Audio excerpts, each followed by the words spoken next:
Hey there, folks. Welcome back to our channel, where we break down practical tips for everyday needs. Today, we're tackling a super useful topic: how to send money from Canada to Kenya via Western Union in 2025. Whether you're supporting family, paying for services, or just sending a gift, this guide will make the process straightforward and hassle-free.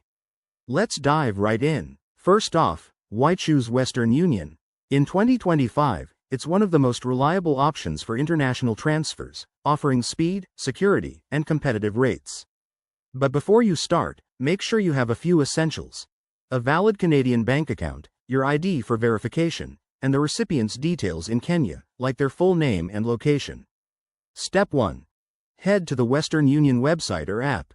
If you're new, download the app from your phone store or visit westernunion.com. Sign up with your email and create a secure account. It's quick and ensures your transactions are protected. Step 2. Once logged in, select Send Money. You'll need to choose Canada as your location and Kenya as the destination. Enter the amount you want to send in Canadian dollars, and the system will show you the equivalent in Kenyan shillings, plus any fees.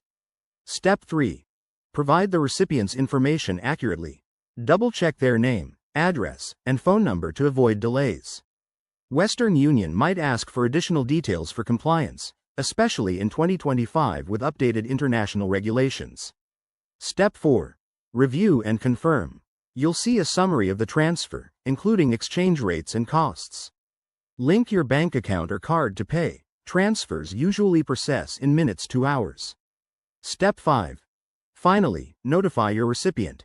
They can pick up the money at any Western Union agent in Kenya with their ID. That's it. You're done.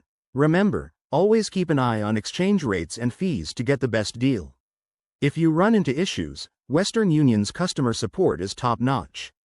Thanks for watching. If this helped, hit that like button and subscribe for more money-saving tips. See you next time.